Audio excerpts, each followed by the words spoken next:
Hello students, welcome to your channel actually. তো আজকে আমরা যেটা করব সেটা হচ্ছে যে দ্য পাসিং অ্যাওয়ে অফ বাপুর লেসন ইউনিট 3 যে এক্সারসাইজগুলো সেটা খুব শর্টে দেখব। এখানে কোশ্চেন নাম্বার 7, 8, 9 আছে, বাকিগুলো গ্রামার আছে। তো এগুলো আমরা একসাথে যখন গ্রামারগুলো দেখব তখন আমরা দেখব, ঠিক আছে? খুব তাড়াতাড়ি দেখো, হ্যাঁ। যে কজন দেখছো খুব ভালো লাগছে, দেখো, দেখতে থাকো। কিছু উপকার পেলে সেখানে আমার পরিশ্রমটা সার্থক হবে বলে আমি মনে করব, রাইট? সো একটু শর্টে বলতে গেলে ইউনিট 3তে কী ছিল? ইউনিট 3তে নয়নতারা সেহগাল উনি বলতে চাইছেন যে যখন ওনার ফিউনারেলটা হয়ে গেছিলো, ফিউনারেলের কয়দিন পরেকার যে সিনারি, ওনাকে দিল্লিতে শেষকৃত্য করা হয়েছিল ফিউনারেলে। তারপরে ওনার যখন গান্ধীজির অ্যাসেসটাকে যখন নিয়ে যাওয়া হয়েছিল এলাহাবাদ, তারপরে সেখানে গিয়ে যেতে যেতে কি সিচুয়েশন ছিল, কি সিনারি ছিল, মানুষ দাঁড়িয়ে ছিল প্ল্যাটফর্মে, এটসেট্রা। এই সমস্ত ঘটনা, সেখান থেকে আসার পরে যখন তিনি দিল্লিতে চলে আসলেন, তারপর তিনি একাকী ফিলিংস করছিলেন, বাকি যে সমস্ত ঘটনাগুলো, গান্ধীজি কীভাবে মানুষকে উৎসাহিত করেছিলেন, গান্ধীজি মারা গেলেও আমরা যে ভারতীয়রা বেঁচেছিলাম, সেই তৎকালীন সময়ে যে সমস্ত ভারতীয়রা বেঁচেছিল, তারাই গান্ধীজির যে আইডিওলজি সেটাকে সামনে এগিয়ে নিয়ে যাবে, এ ধরনের কথাবার্তার মাধ্যমে কিন্তু নয়নতারা সেহগাল গল্পটা শেষ করে, ঠিক আছে? তো আশা করছি তোমরা রিমাইন্ড করতে পারছো। Let us check the examples, right? Comprehensions exercises. Choose the correct alternative to complete the following sentences. এটা লাইন মানে তো জানোই তোমরা। গান্ধীজি's asses were taken to Ahmedabad. গান্ধীজি's asses were taken to Ahmedabad, Allahabad, Delhi না বানারস? কোথায় বলো? গান্ধীজির অ্যাসেসটাকে কোথায় নিয়ে যাওয়া হয়েছিল? তোমরা বইটা পাতা উল্টালে দেখতে পাবে। 21 পাতার ইউনিট 3 ঠিক প্রথম লাইনে, some days after the funeral special train to Gandhiji's ashes to Allahabad, ঠিক আছে? আচ্ছা, a huge crowd had gathered by the Ganges, Yamuna, Brahmaputra, Narmada. এবার বলো তো, গান্ধীজি কোন নদীর তীরে বিসর্জন করা হয়েছিল? গান্ধীজি অ্যাসেসটাকে বিসর্জন করা হয়েছিল গঙ্গা নদীর তীরে। তাহলে এখানে আনসারটা হবে গাঙ্গেজ। তোমরা সবাই বুঝে গেছো আশা করছি। Gandhiji awaken people to one another's, মানে গান্ধীজি মানুষকে জাগিয়ে তুলেছিলেন কি, মানে কি ক্ষেত্রে?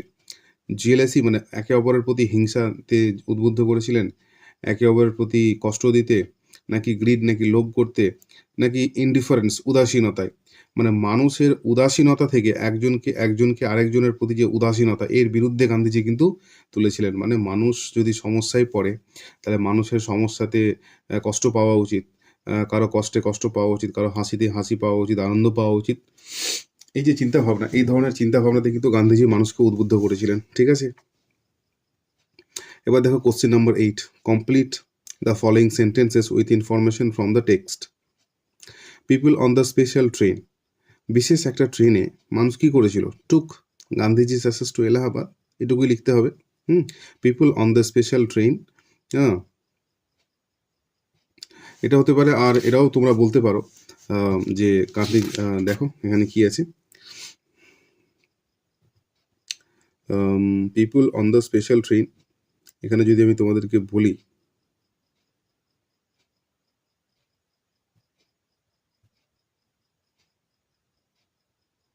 Special train to Gandhiji's ashes to Allahabad, etcetera, symbol. Next, the author felt she had grown up within simply a magic circle. ব্যাস, বাবু had passed away but his India would continue to live within his children.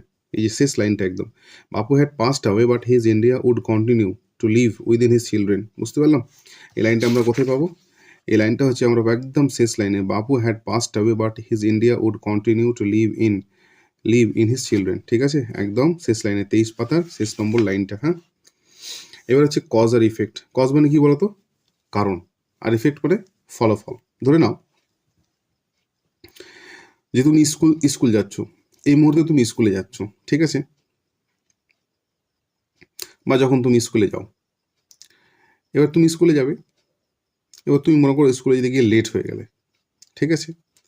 তো এটা হচ্ছে একটা ফলাফল। কি হলো? একটা ফলাফল। তো লেট হওয়ার পিছনে কোনো কারণ ছিল নিশ্চয়ই, কেন লেট হয়েছ, তাই না? তো ধরে নাও যে বৃষ্টি হচ্ছিল, তো it was raining, so I was late, so I am late, এরকম কিছু একটা। বৃষ্টি হচ্ছিল তাই আমার দেরি হয়ে গেল। তো তোমার দেরি হওয়ার কারণটা কি, কজটা কি? বৃষ্টি হওয়াটা। আর বৃষ্টি হওয়ার ফলে ইফেক্ট কি হয়েছে? তোমার দেরি হয়ে গেছে। তাহলে কজ আর ইফেক্ট মানে হচ্ছে দুটো ঘটনা, এ আর বি। এ ঘটেছে, বি ঘটেছে। তো এর জন্য যদি বি ঘটে থাকে, মানে এর কারণে যদি বি ঘটে থাকে, তাহলে এ হচ্ছে কজ, বি হচ্ছে ফলাফল। কিন্তু বি এর কারণে যদি এ ঘটে থাকে, তাহলে বি হচ্ছে কজ, এ হচ্ছে ফলাফল। বুঝতে পারলাম? এ হচ্ছে ব্যাপার। তো ফলাফল কি? পিপুল ডিড নট উইপ এনিমোর। মানুষ কিন্তু আর কাঁদছিল না। এর কারণটা কি? কেন কাঁদছিল না মানুষজন তখন? তারা বাড়ি ঘর ভেঙে ঢোকার চেষ্টা করছিল, কিন্তু হঠাৎ কান্না বন্ধ করলো কেন? যখন তাদেরকে এটা বলা হলো যে তাদেরকে গান্ধীজিকে একবার দেখতে দেওয়া হবে, ঠিক না? তাহলে people did not weep anymore because it was allowed that they will be able to see Gandhiji before the funeral, right?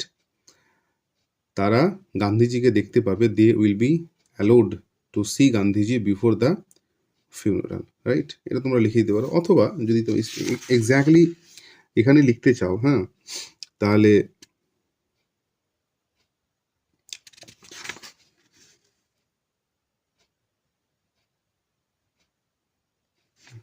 এখানে এটা লিখতে পারো যে people did not weep anymore because they could feel Gandhiji's presence amid the flowers and the songs. এটাও ভালো হবে।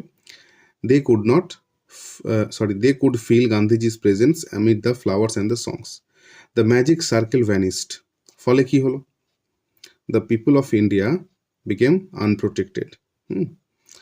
The author felt that she would not lose courage so easily. কারণটা কি ছিল?